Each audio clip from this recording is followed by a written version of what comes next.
Right now, what's going on, people? It's Josh, aka Foresight, coming to you live once again from the other side of the culture, where we are in the culture, but not of it, and we introduce the kingdom to the culture. So, I stumbled across this interview of DaBaby from a few months back, and for those of you who don't know, DaBaby is a rapper who was honestly one of the most popular artists in the music industry for at least a few years, until he got canceled for saying some offensive things about the LGBTQ community.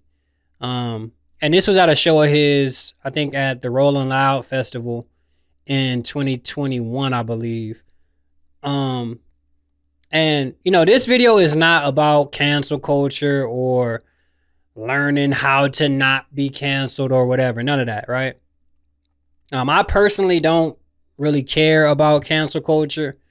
I believe in standing for what you stand for and taking whatever comes with that, right?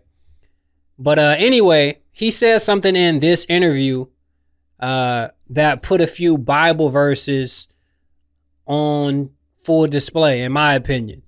Things to kind of look out for and be aware of. So let's go ahead and take a look at this clip, and then we'll come back and discuss. It's all good. Did you take any real L's? Nobody, and hell yeah. Like, show off the rip. Like what were the a L's week or two after. $30 million that I would have had before the ball dropped 2021. So this happened rolling out with July. I had $30 million worth of shows on the schedule before December 31st. I was finna buy my private plane. All that. I had all that. I had it mapped out. I'm finna get me a jet here, young. This. So yeah, but it is what it is. It go how it go. God ain't want me to have my plane yet. He's like, hold on, man, just chill. Yeah, I love that you said yeah. Just chill. I got different plans for you.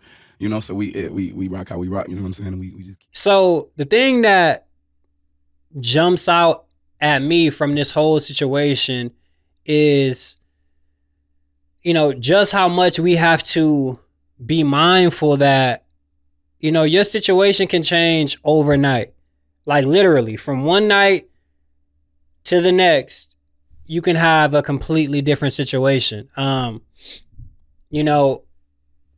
think it's human nature that once you start having major success and making a whole bunch of money, it's hard not to become prideful. Like it's really hard to stay humble and not view yourself as, superior, right? And a lot of people start feeling like, I'm the man and can't nobody tell me nothing. And I did all this on my own and nobody can take it from me. But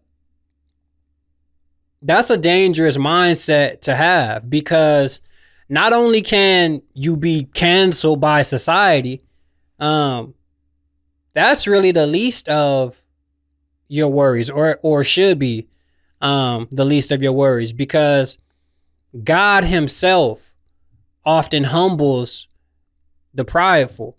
It reminds me of this story in the book of Daniel, I believe, about King Nebuchadnezzar. And he was this great and mighty king, right?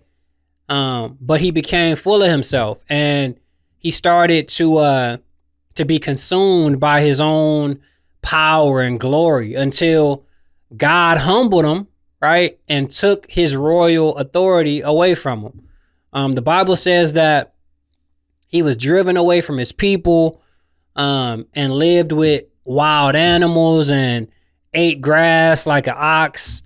And his hair and nails grew wild, and so on and so forth.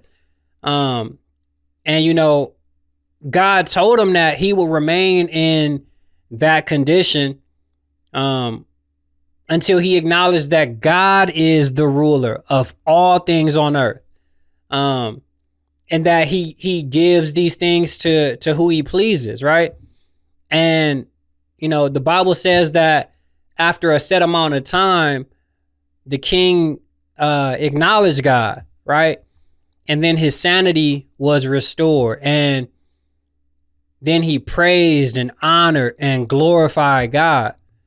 And, you know, once he acknowledged God, God restored his kingdom and made him even greater than he was before, right? But, you know, the king had a newfound honor and reverence for God and went around praising him and, you know, telling people how God is able to humble those who walk in pride. And I think it's important to, you know, just always keep that in perspective. No matter how successful you are, God is sovereign over all creation, you know, and all of it belongs to him. So we should always be humble and honor him, even with, excuse me, and, you know, even honor him with our riches if we're blessed to have riches. So yeah, man, I mean, it appears as if the baby has been humbled to a certain extent. You know, I don't know his faith. I know he mentioned God in this interview, but I don't know what he believes in. You know, but hopefully he believes in the one and only true and living God. And, you know, if he does, hopefully his experience, you know, leads him to humble himself before the Lord and realize that, you know, God is in control of all things. And, you know, that's not to say that everyone who reveres God will be given great riches on earth. It doesn't mean that. We're not even promised that.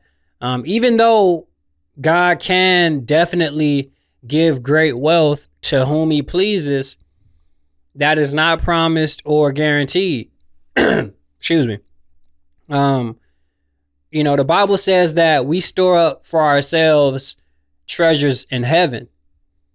When we obey and honor God, we store up treasures in heaven, right? And that our minds should be set on that. Matthew chapter 6, verse 19 says, "Do not store up for yourselves treasures on earth, where moths and vermin destroy, and where thieves break in and steal. But store up for yourselves treasures in heaven, where moths and vermin do not destroy, and thieves do not break in and steal. For where your treasure is, there your heart will be also."